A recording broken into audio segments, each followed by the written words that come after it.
เอาพี่น้องเนาะก่อนอื่นเบิดกะขอกราบทักทายสบายดีและก็สวัสดีFCหมู่เพื่อนพ่อแม่พี่น้องเบิดสุขุสุคนพี่น้องพ่อกันกับตุสิทธิ์ปันสุขอีกแล้วพี่น้องเนาะคือเก่าคือเดิมพี่น้อง แต่ว่ามาพบพ่อกันยามกลางคืนมื้อนี้พี่น้องเนาะคือมื้อเว้นนี้ทุกคนเลยตุสิทธิ์จะได้ไปหามะนาวอยู่นะแล้วก็ถามไอ้เกดมานี่ตรงๆเนาะเพราะว่าตุสิทธิ์นี่ก็เป็นห่วงในพี่น้องเป็นห่วงไอ้เกดมานี่แปลว่าอยากเว้ากันตรงๆว่าสรุปได้น่ะมีอยู่บ่เงินขอเมียอย่างนะที่จริงถามว่ามันสำคัญบ่ก็สำคัญถามว่ามันบ่สำคัญบ่ก็บ่สำคัญแต่จักชื่อว่าจังใดพี่น้องเอ้ยเนาะในมุมมันยิ่งน่ะมันก็ต้องมีให้เขาได้พี่น้องก็เลยแบบก็เลยถามแล้วว่าไอ้เก็บมานี้เจ้ามีเงินเก็บอยู่บ่ถามตรงๆมีบ่น้ำเอื้อยน้ำอ้ายพอดีเราตอบว่าก็พอมีอยู่ก็เลยอุ่นใจขึ้นมาเนี่ยพี่น้องเนาะก็เลยว่าก็เราคือชีบ่ได้คือว่าอะไรว่าเนาะพี่น้องเลยมันก็คือว่าได้เนาะจักมันคนละมุมกันนะพี่น้องที่มีสองเรื่องมื้อนี้ที่ชิดอยากมาว่าน้อยหนึ่งพี่น้องบ่ว่าหลายดอกคิวนี่ว่าน้อยหนึ่งมีสองเรื่องที่หนึ่งนี่เรื่องมะนาวพี่น้องเรื่องที่หนึ่งเรื่องมะนาวเรื่องที่สองพี่น้องคือเรื่องอาเบยที่แรกตุสิทธิ์กาวาสิจบมาแหละพี่น้องที่แรกกาวาสิจบมาแหละเนาะแต่บังเอิญพี่น้องบังเอิญมีFCส่งคลิปยูทูบเบอร์ท่านหนึ่งให้เบิ้งพี่น้องเนาะถือว่าก็คิดว่าเพิ่นเป็นผู้ใหญ่แหละพี่น้องเนาะคิดว่าเป็นนิสัยเป็นผู้ใหญ่นะเพิ่นส่งคลิปให้เบิ้งเนาะตุสิทธิ์กาเข้าไปเบิ้งนี่เพราะว่าเพิ่นอาจสิหมายความว่าตุสิทธิ์นั่นแหละเนาะอันนี้สิขอเว้าหน่อยนึงพี่น้องเพิ่นว่าผู้ที่ไปส่งเนาะกับตุสิทธิ์นี่แหละเนาะก็ค่อยนี่แหละไปส่งเนาะทั้งที่ตอนหน้าเราเว้ากันได้พี่น้องเจอหน้ากันก็เว้าข้างในจับมือกันค่อยก็อธิบายแล้วก็เว้าสู่ฟังเนาะเรื่องที่ว่าไปส่งอาเบยนะพี่น้องเนาะและเพิ่นอยากให้ค่อยฟังอยากให้คนนั่งฟังนะความชั่วของอาเบยเพิ่นเว้านะความบ่ดีของอาเบยประวัติของอาเบยว่าซั่นซะและข่อยนะกะในมือนั้นน่ะคือ FC หูเนาะบ่แม่นว่าข่อยสิมีเวียกอันเดียวที่ถ่าแต่ทายอาเบยนะเบิดมื้อเบิดเว้นเนาะพี่น้องผัวมะนาวก็ถ่าตุสิทธิ์ทุกคนไปเบิ่งคลิปเด้อผัวมะนาวก็ถ่าตุสิทธิ์แล้วก็ต้องได้กลับมาเอาผัวมะนาวอีกเนาะแล้วตุสิทธิ์ก็บอกแล้วบอกแบบผู้ใหญ่เลยนะบอกว่าแล้วแต่จะปฏิบัติกับอาเบยจังใดเนาะเพราะว่าบ้านเมืองมีคือมีเป๋เขาเอิ้นนะมันเมืองมีกฎหมายเนาะการสุดท้ายก็เห็นบ่อาเบยนะก็เข้าสู่กระบวนการยุติธรรมกระบวนการกฎหมายคือเก่าเห็นบ่กับผู้ใหญ่ก็เอิ้นเข้าไปตักเตือนคือตุสิทธิ์ว่าบ่มีดอกก็สิไล่หนีจากหมู่บ้านนะมันบ่มีดอกพี่น้องเอ้ยเนาะก็คือแบบตุสิทธิ์ว่าอันนี้สิแบบได้ซะเนาะเพราะว่าเลยกับตุสิทธิ์ได้อ่านคอมเมนต์นะมันแบบว่าจักสิเว้าจังได๋เว้าแล้วเข้าใจยากมันเหตุผลหยังที่ตุสิทธิ์ต้องอันน่ะต้องนั่งนะพี่น้องเนาะแบบว่าคิดมาเลยจากหัวนะพี่น้องกับคนที่แบบว่าเว้าบ่เข้าใจนะจักสิให้ข่อยฟังย้อนเหตุผลหยังข่อยมันบ่ได้มีสิทธิ์ยุ่งเกี่ยวหยังข่อยบ่ได้เกี่ยวหยังแล้วก็บ่ได้แม่นคู่กรณีพี่น้องในมือที่ไปนั้นเนาะในมือที่ไปนั้นคู่กรณีนี่มีนิดนึงเนาะที่อาเบยไปติดหนี้หัน สองแล้วก็ที่อาเบยมันไปงัดกระต๊อบพี่น้องงัดก็งัดอยู่ในดินแล้วเองเท่าอาเบยก็ได้เนาะเพราะว่าที่จริงนะข่อยอยากจบแหละพี่น้องอยากให้เกียรติซึ่งกันและกันบ่อยากเว้ามาบ่อยากยาวเนาะแต่ยังบ่จบข่อยก็ต้องเว้าเนาะ ข่อยก็ต้องได้เว้าคือกันพี่น้องเอ้ยและมื้อนั้นข่อยก็บอกว่าข่อยค่าเวียกข่อยสิเมื่อข่อยมาส่งแล้วเนาะข่อยมาส่งแล้วแล้วข่อยมันบ่แม่นคนอยู่หันข่อยบ่ได้แม่นคนอยู่หันเนาะแล้วก็แล้วแต่เฮ็ดอะไรกับเราข่อยเว้านะนั่นใดก็อยากให้ข่อยฟังว่าง่ายว่าอยากให้คนนี้สั่งอาเบยเนาะอยากให้คนนี้สั่งอาเบยว่าอาเบยนี่เป็นคนชั่วว่าสิซะว่าอาเบยนี่คนบ่ดีและต้องให้ข่อยนี่สั่งนำบ่หรือว่าแนวใดเนาะข่อยก็ยังบ่เข้าใจนะพี่น้องแล้วข่อยก็ว่าข่อยอธิบายแบบผู้ใหญ่เลยนะแบบว่าบ่อยากเว้าสิ่งที่ว่ามันบ่อยากเว้าโปกบ่อยากเว้าหลอนนะข่อยก็ว่าสิ่งที่พวกเจ้าเว้ามาในคลิปในอย่างเกี่ยวกับอาเบยนะมันเป็นสิทธิ์ของข่อยที่เชื่อหรือจะบ่เชื่อแล้วก็มันเป็นสิทธิ์ของข่อยอีกว่าข่อยจะอยากฟังบ่หรือบ่อยากฟังนะมันบ่จำเป็นเลยเนาะมันบ่จำเป็นอีหยังเลยเนาะเพราะว่าตอนที่อาเบยข่าวว่าเราพิษเราไปก่อเหตุมีอย่างต่างๆก็ข่อยบ่ได้มีส่วนเกี่ยวอีหยังแล้วข่อยก็บ่แม่นผู้ปกครองได้พี่น้อง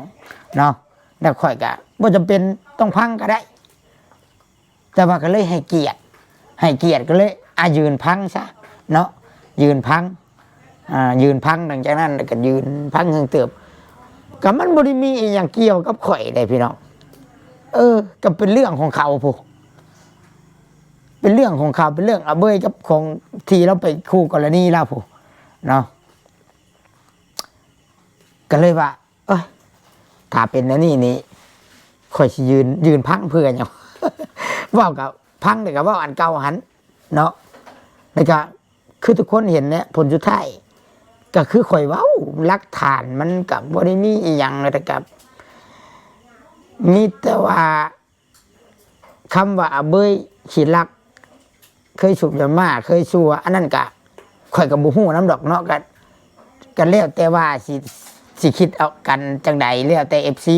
แล้วก็แล้วแต่ละคนนะแต่ก็บ่ได้มีไผจับอย่างเราไปเลยก็มีแต่อบรมสั่งสอนเฮ็ดบทบันทึกแค่นั้นก็คือตุสิทธิ์เว้านะมันก็แค่นั้นนอกจากว่าค่ามือค่าตีนแล้วจวดจับเอาเห็นได้ซะเอาได้ไหม จับเอาพี่น้องเนาะสมมุติว่าเห็นว่ามีหลักฐานนะครับจับเอาของนี้มันมีหลักฐานเนาะสิไปจับแล้วจังไดนะทุกคนเนาะว่าอะไรกะจักชื่อว่าจังไดเนาะถ้าบ่จบก็ว่ากันไปกันมาอยู่นี่แหละกับ FC ก็ด่ากันไปกันมาทุกคนคิดว่าจังไดแต่ข่อยคิดว่าข่อยอยากจบอยู่คลิปนี้นะคันว่ายังบ่จบข่อยก็สิเว้าอยู่จังซี่แหละเนาะข่อยก็สิเว้าอยู่จังซี่แหละและหลังจากนั้นพี่น้องข่อยก็ได้ล้มกันกับตาแสงที่ว่าใหญ่กว่าในบ้านเนาะว่าสิซะเพิ่นปกครองหัน16บ้านเนาะเฮาก็ล้มกันแบบคนที่เว้าเข้าใจง่ายข่อยก็ถามเรื่องนี้มันเกี่ยวกับข่อยบ่เราก็ถามเลยมันเรื่องนี้มันเกิดย้อนหยังเนาะแต่ตาแสงเพิ่นการจะตั้งเพิ่นก็ยังบ่ได้ฮู้ว่าเกิดหยังขึ้นนะอันเรื่องวุ่นๆนะมื้อนั้นน่ะเพิ่นก็ย่างมาถามข่อยย่างจับมือกันเซฮายกันเนาะข่อยก็อธิบายตามที่เรื่องมันเกิดผู้หนึงก็อยากให้ว่าไปงัดกระต๊อบข่อยว่าแล้วผู้หนึงอยากให้ว่าอีกผู้หนึงน่ะมาตั้งกระต๊อบใส่ในดินเฮือนคืออาเบยนี่อยากให้ว่าผู้นี้น่ะมาตั้งกระต๊อบใส่บ่ไปใส่จักเทื่อซอยแล้วบ่ออกไปใส่จักเทื่อเฮือนก็แคบเฮือนก็หอมบ่ยอมไปใส่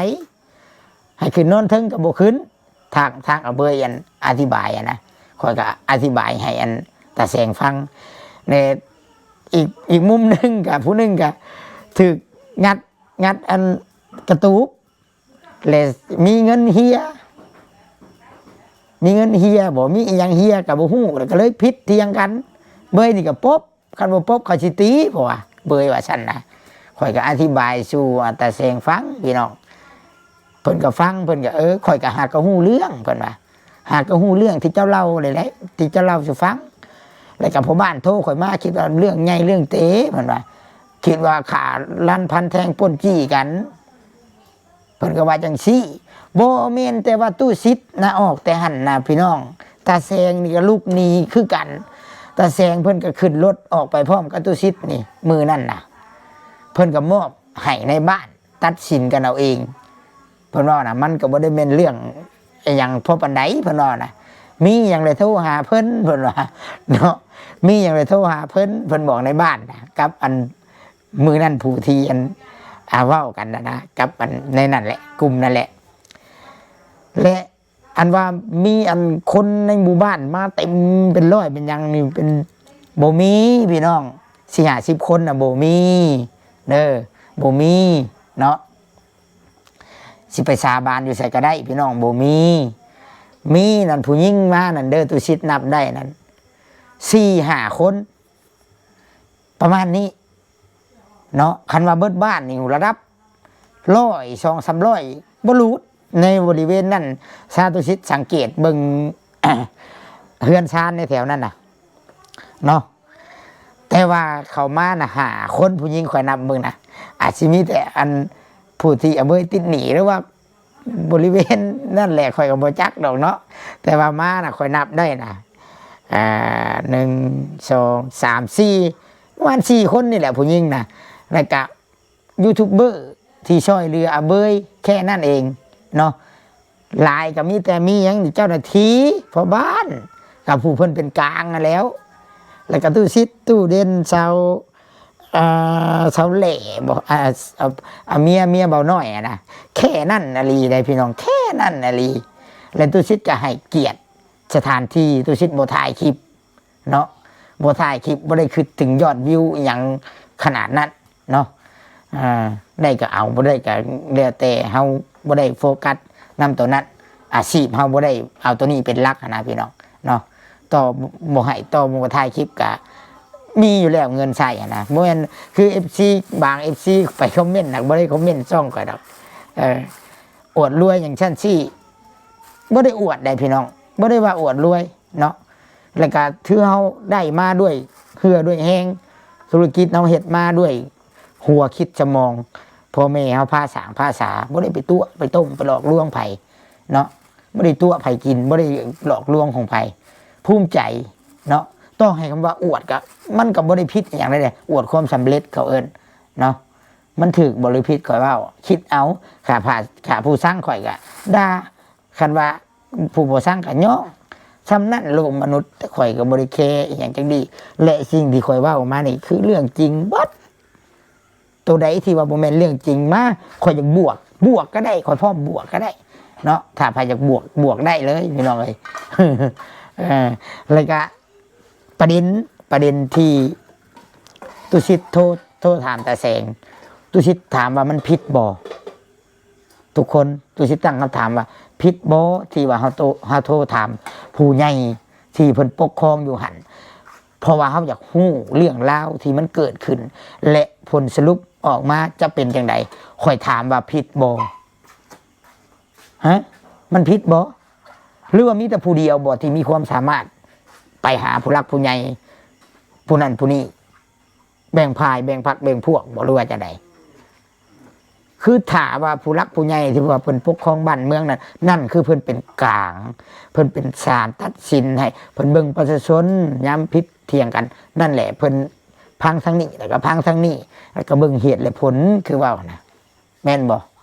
และข่อยยังคีนหูตัวที่ว่าเป็นอย่างเล็กคืออยากให้ข่อยพังความชั่วของคนนี้ของชาวอาเบยนี่เพื่ออยากให้ข่อยสร้างบ่หรือว่าจังไดข่อยก็ยังบ่เข้าใจอยู่พี่น้องเนาะข่อยยืนพังได้อยู่ประมาณ5 นาทีบ่ข่อยก็จับใจความได้ว่าเพิ่นพ่อบ้านถามเรื่องพุ่นบัดเพิ่นถามเรื่องอาเบยเอาเมียมานี่ได้แต่งดองแล้วบ่อาเบยก็ว่าบ่ยังเนาะทุกยากอยู่สิเอาเงินมาใช้แต่งเนาะก็หลายผู้ที่เอากันที่ยังบ่ได้แต่งอยู่แต่งดองน่ะหลายพี่น้องเอ้ยแบบอาเบยก็หลาย แล้วก็คนสูบยาหมอกยามาน้ำบ้านน้ำเมืองเลาะเฮอะฮะหลายคือกันบ่ได้อึดบ่อึดบ่อึดว่าสิซะบ่อึดว่าตรงๆโลดบ่อึดเนาะเอาถ้าคิดว่าข่อยเว้าตัวใดผิดคอมเมนต์มามึงดูพี่น้องเนาะ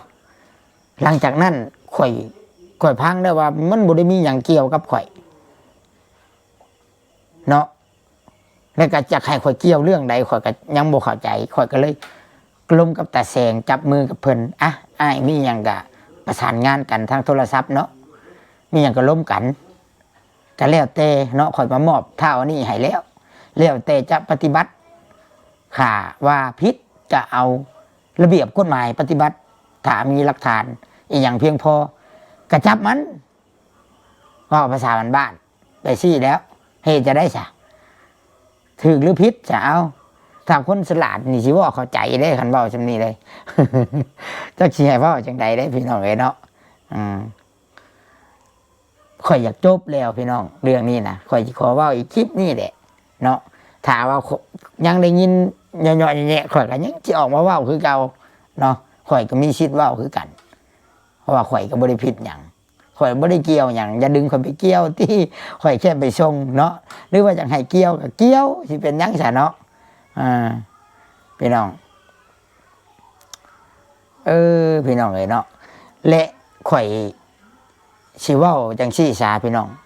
หาว่าเฮานี่นะถ้าเป็นผู้ใหญ่พ่อนะทุกคนเฮาฮู้แล้วหมอนี่มันคนบ่ดีคนกระลอกกระแลกเฮาก็บ่ต้องไปใกล้มันตัวระวังเอาตัวเนาะจะไปใกล้มันได้ไปชังไปอยู่ใกล้มันได้หยังอยู่กับเสี่ยงไปแต่ละมื้ออยู่เห็นหยังซะเฮาก็หลีกติเนาะเฮากับผู้ใหญ่ผู้หนึ่งหลีกเอาตัวเนาะบ่อยากเว้าหลายเรื่องนี้พี่น้องเอ้ยเนาะได้ไปเบิ่งคลิปที่ FC แชร์ให้แล้วก็ว่าอยากจบไปแหละแต่ข่อยจะขอจบคลิปนี้นะเกี่ยวกับเรื่องอาเบยนะแต่ถ้าหากว่ายังมีต่อกับเบิ่งกันไปเนาะข่อยก็พร้อมเสมอพร้อมต่อพร้อมบวกได้ตลอดเวลาพี่น้องเอ้ยเนาะแบบใดก็ได้เนาะเพราะว่าข่อยคิดว่าสิ่งที่ข่อยเฮ็ดสิ่งที่ข่อยเว้าสิ่งที่ข่อยกระทำน่ะข่อยเฮ็ดมันถูกแล้วข่อยไม่ได้เอาเปรียบใครอีกในสิ่งที่ข่อยเว้าเนาะเอาแต่แซงถามว่าไผยังคิดว่าข่อยเว้าตัวใดผิดไปก็ไปเอาเว้ากับแต่แซงพร้อมกันเลยก็ได้เรื่องใดนะพี่น้องเนาะเรื่องใด เอาแล้วข่อยก็คิดว่าข่อยโฟกัสกับมะนาวพี่ก่อนเนาะเรื่องอาเบยนะถ้าคิดได้นะในเมื่อมันจบทุกสิ่งทุกอย่างจบไปแล้วนะแยกย้ายกันไปทำมาหากินแยกย้ายกันไปเติบโตชีวิตของอาเบยให้มันกำหนดเองมันสิดีสิชั่วก็ให้มันกำหนดเองมันถ้ามันชั่วกับกฎหมายบ้านเมืองมีถ้าเราชั่วเนาะจักและสิมีผู้ใดจอบบ่มีเวียกบ่มีงานเฮ็ดบ่เฮ็ดเวียกเฮ็ดงานอีหยังจอบแต่ถ้าสิเบิ่งความผิดของอาเบยมันสิไปลักเป็ดบ่มื้อนี้เว้ยมันสิไปลักไก่บ่มื้อนี้มันสิไปสูบน้ำม้าบ่มื้อนี้ก็เบิดคำสิเว้าแหละคันว่าซะ อันนี้แนะนำกันเนาะแนะนำกันถือว่าอยากจบพี่น้องเอ้ยอยากจบบ่ได้อยากผิดบ่ได้อยากมีเรื่องกับไผเนาะแต่ในเมื่อหลีกบ่ได้ก็มีก็ได้เนาะพี่น้องเอ้ยบ่ได้ติดขัดหยังใดแต่ว่าแยกย้ายกันไปทำมาหากินดีกว่าคืออยากแนะนำแบบนี้พี่น้องเอ้ยเนาะแยกย้ายกันไปทำมาหากินแยกย้ายกันไปทำความดีเนาะทำความดีช่วยเหลือสังคมช่วยเหลือเพื่อนมนุษย์เนาะแต่ในการช่วยก็ให้มีสติพี่น้องเอ้ยเนาะค่อยฝากบอกตัวค่อยเองเน่ได้ก็ฝากบอกเบาน้อยซะแนวเนาะเป็นห่วงเรา ค่อยก็มีเพื่อนใหม่ได้เบาน้อยดิเนาะเบาน้อย เบาน้อยบ้านดงพุ่งก็ได้พี่น้องเนาะก่อนดีซอยไผบ้านนี้ให้คิดคักๆเนาะการที่ซอยนี่ต้องเห็นบ่บัดเพิ่นเว้ามาพี่น้องบ่ได้แจ้งบ่ได้บอกไอ้หยังเพิ่นเลย บ่รับรู้นํเพิ่นสิไล่เพิ่นก็มีสิทธิ์เนาะเฮ็ดอะไรซะก็มันแม่นความเพิ่นสิเฮ็ดจังได๋ซะเนาะมันถูกเบิดเพิ่นว่าออกมาน่ะสิเอาข้อใดมาเว้าว่าข่อยเว้าผิดยกมาเบิ่งข่อยสิตอบให้ยกมาให้ข่อยฟังมึงแหน่เนาะแต่ถ้าให้ข่อยไปสั่งคนหนึ่งนี่โดยที่ข่อยบ่ฮู้จักเขากระทำอย่างนี้กับข่อยนี่ข่อยสั่งบ่ได้เลยพี่น้องสั่งบ่ได้แล้วแต่มันเรื่องของแต่ละบุคคลสิผิดสิเถียงสิสั่งกันแล้วแต่ข่อยมีแต่แก้ไขปัญหาในสิ่งที่ผู้ใหญ่เพิ่นให้แก้แล้วข่อยก็แก้แล้วเดี๋ยวนี้ถือว่าจบเนาะก็คือข่อยเว้าตั้งแต่ที่คลิปแรกว่าการจะตั้งนะผู้รักผู้ใหญ่นะการครั้งแรกนะบ่มีทางดอกเพิ่นสิไล่ออกจากหมู่บ้านนะแต่ก็ต้องมีแหละคนสร้างข่อยสร้างย้อนหยังย้อนว่าอาเบยบ่ได้ถูกไล่ออกจากหมู่บ้านเนาะย้อนว่าข่อยนี่เข้าไปยุ่งหรือว่าเข้าไปช่อเขาอาจสิคิดแบบนั้นแต่ข่อยบ่ได้เฮ็ดในสิ่งที่มันผิดข่อยก็บ่จำเป็นต้องย้านหยังเพราะว่าเราควรได้รับโอกาสเนาะคืออาเบยเพราะว่าย้อนหยังย้อนว่าเจ้าหน้าที่ผู้รักผู้ใหญ่ในบ้านเพิ่นบ่ได้รับรู้อีหยังนำบัดนี้เพิ่นรับรู้นำน่ะแม่นบัดนี้ข่อยก็ได้ล้มกับเพิ่นตาแสงนี่เพิ่นก็ได้โทรบอกข่อยเพิ่นให้โอกาสกำหนด3 เดือน 6 เดือนอาเบยนี่ต้องอยู่ในขอบเขตอยู่ในถือว่าแบบโบไปกระทำความผิดภายในที่เพิ่นกำหนดให้แต่ปฏิบัติตัวดีคือว่าโบเฮ็ดอีกเลยยิ่งดีคันว่าเราเป็นคนชั่วอะไรนะโบเฮ็ดเลยยิ่งดีเนาะเพิ่นก็ให้โอกาสได้เด้และข่อยก็คือกันถือว่าครั้งนี้ครั้งเดียวที่ข่อยซอยอาเบยเนาะให้โอกาสเราเนาะก็เดี๋ยวว่าตะกี้กับไผก็อยากซอยเราโมเมนต์บ่ใช่พี่น้องได้อำเล่ากับลายได้แต่เราดังตะกี้กะเนาะ แต่เรามียอดวิวกับลายอยู่เด้ต้องคิดตอนนั้นน้ำเนาะให้โอกาสน้องมันยังน้อยอยู่เห็นได้ซะคนบ่มีพ่อมีแม่สิเหยียบนำถิ่มเลยไล่ไปเลยกับจังมันจะไปอยู่ใส่อยู่นอนป่านอนดงกับสั่งความเดือดร้อนคือเก่าแล้วสู่เอาสอนเอาให้มันให้เราอยู่เป็นรักเป็นแรงมีเฮือนมีซานฮู้จักรับผิดชอบครอบครัวมันหนักสิฮู้จักเปลี่ยนแปลงดอกถ้าบ่เปลี่ยนก็เอากฎหมายให้แล้วปฏิบัติมันเฮ็ดได้ซะบ่แม่นบ่ซอยทำอิฐก็ย้อนว่าอยากให้มันเป็นคนดีเนาะย้อนว่าอยากให้โอกาสกันซ้ำนี่แหละพี่น้องแล้วแต่หรือว่าที่ผู้ใดที่ยังอาฆาตเบ้ยก็อยากยุ่มอยากดึงอยากจ้องก็แล้วแต่เนาะแต่อย่าเอาคอยเข้าไปเกี่ยวแค่นั้นแหละเนาะ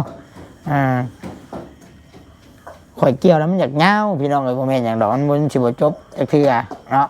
มีแต่ขอจบไปแต่เพียงคลิปนี้เนาะแยกย้ายกันไปทำมาหากินเนาะแยกย้ายกันซะก็สิซะเนาะมาบัดนี้ส่วนน้องหมักนาวบัดนี้พี่น้องตุสิต้องขอโทษมื้อนี้ว่าสิไปถามเรื่องขดองกับค้าออกไปเอาแม่เฒ่าแม่เมียเพิ่นมาแต่เมืองพลานพุ่นเพิ่นมาอยู่พี่นำก็เลยไม่ได้ถามขดองไปหับเอามูนี่2 ลบ 3 ลบจนไปกินชิ้นด่านชิ้นจุ่มตุชิดไม่ได้กินอย่างชับเนาะหิวข้าวจ้อยไปเห็น FC ส่งช่างไม้เบิ้งรถไปเบิ้งรถจะเมนความFC อยู่ไหนเนาะคือตุชิดว่าไหนเด้อขอย้ำอีกเทื่อนึงว่าขอจบแบบบ่อยากให้มันเป็นเรื่องเป็นราวมากมายหลายคนนี่เนาะ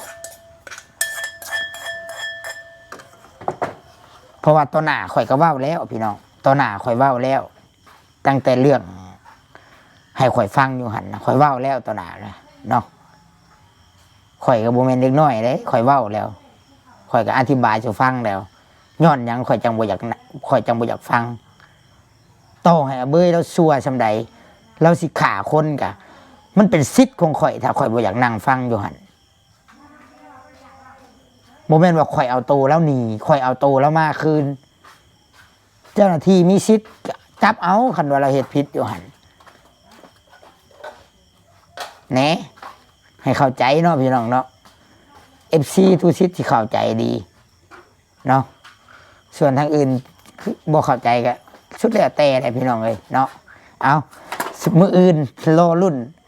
มื้ออื่นรอรุ่นว่าขดองมะนาวนี่เท่าไหร่เงิน100 ล้านบ่หรือว่าเงิน50 ล้านหรือว่าคำ5 บาทบ่ หรือว่าเท่าไรเนาะรุ่นเป็นห่วงบัดชองเป็นห่วงทั้งมะนาวย่านบ่ได้ขดองเป็นห่วงไอ้เก็บวันนี้ย่านบ่มีเงินแต่งโอ้ยแต่ผู้กำกับนี่จักเชียดจังใดเนาะเนาะอันห่วงจักสิว่าอย่างไรก็ขอภาวนาว่าขอให้พอดีพองามสาเนาะขอให้แบบพอดีพองามแบบให้จบให้งามให้ราบลื่นเนาะให้ราบลื่นมันจังโบมีปัญหาอย่างเนาะโอเคพี่น้องสำหรับคลิปนี้ตุสิตกะถ้าหากว่าผิดพลาดประการใดคิดว่าบ่ได้ว่าผิดพลาดหรอกพี่น้องแต่ว่าดังแน่ต้องขอโทษเด้อพี่น้องเด้อย่านบ่ได้ยินย่านบางคนบ่เข้าใจเนาะย่านบางคนที่เข้าใจยากบ่เข้าใจอันนี้ถือว่าเว้าซอฟแล้วนะเว้าแบบบ่อยากเว้าแบบหุนแฮงบ่อยากเว้าที่ว่ามันฟังแล้วมันบ่ม่วนเนาะเฮาอยากเว้าสิ่งมันม่วนสิ่งที่มันดีๆออกไปเนาะแล้วก็อยากจบแต่ว่าอยากจบที่แรกเฮ็ดคลิปจบแล้วแต่บ้านนี่เนาะเรื่องอเบยยังมีคนมาต่ออีกอยู่เนาะก็ขอจบไปเพียงคลิปนี้เด้อพี่น้องเด้อเนาะสบายดีพี่น้องสบายดี